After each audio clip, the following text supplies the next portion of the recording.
Carlos, muito boa tarde a todos. Apesar de, evidentemente, o dia ser marcado parlamentarmente por outro assunto, pela relevância que tem e pela importância, não só institucional como política, o Chega não queria deixar de marcar uma posição muito clara relativamente àquilo que soubemos e que se tornou público da intervenção do SIS na recuperação do computador do Ministro João Galamba, que, como é já sabido, será ouvido também nesta Casa na próxima semana.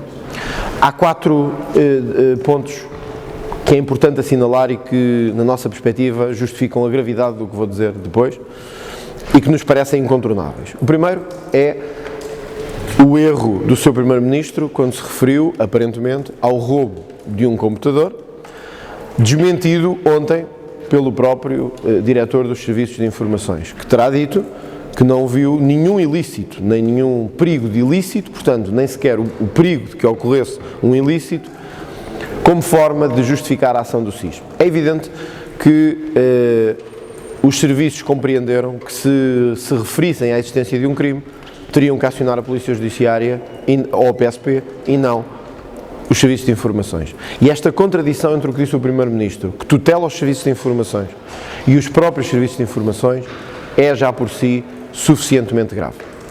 O outro aspecto é a dimensão da confidencialidade.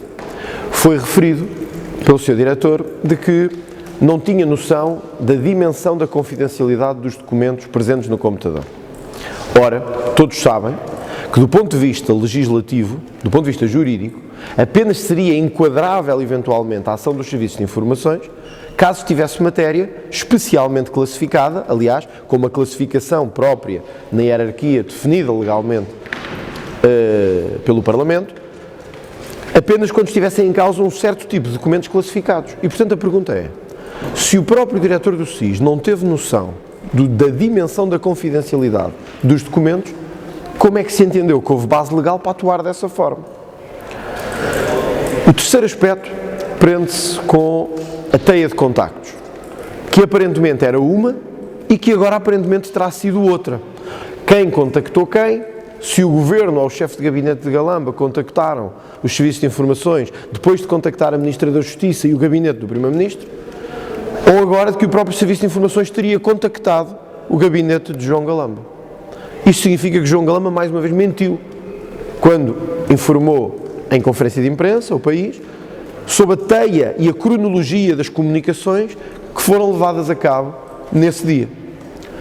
Quarto e último ponto, a contradição evidente entre o SIS e o CIRP, em que ambos os serviços, espantosamente, se arrogam agora de terem sido eles a dar a ordem para recuperar o equipamento.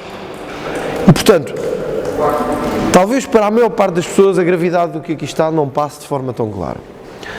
Mas o que dá ideia aos portugueses é que estas pessoas, nomeadas politicamente, estão tão desesperadas para salvar a face política do Governo que até se atrapalham entre si em quem foi que deu a ordem para recuperar o computador.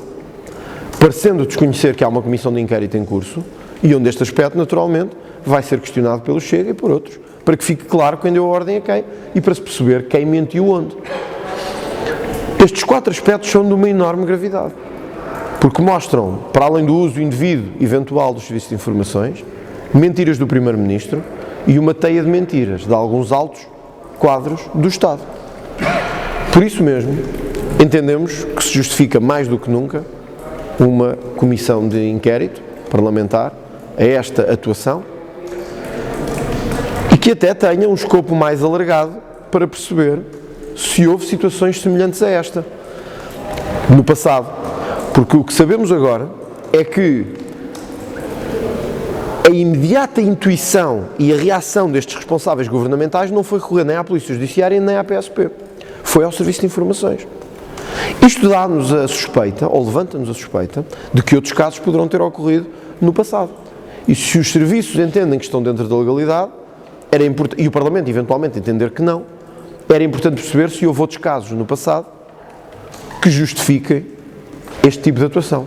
E por isso, nós informámos há pouco a Iniciativa Liberal de que, obviamente, acompanharemos a sua iniciativa, mas daremos entrada, hoje mesmo, de uma nova iniciativa de comissão de inquérito, alargando o escopo desse pedido para que possamos olhar para o histórico de atuações e garantirmos aos portugueses que não está a haver um uso indevido dos serviços de informações, nem agora, nem no passado, num espaço temporal que terá que ser limitado e que será objeto de discussão.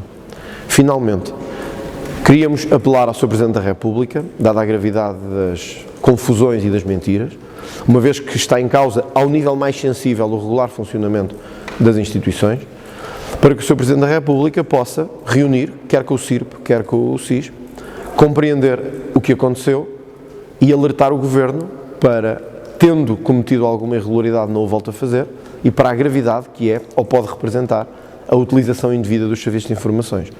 O Presidente da República tem aqui um papel especialmente importante como fiscal e deve exercer essa fiscalização, uma vez que as contradições são agora evidentes, notórias e públicas, bem como uma teia de mentiras que se enrolou à volta destas contradições. E o Presidente da República, como árbitro, mas sobretudo como chefe de Estado e responsável pelo regular funcionamento das instituições, deve garanti-lo sem margem para dúvida.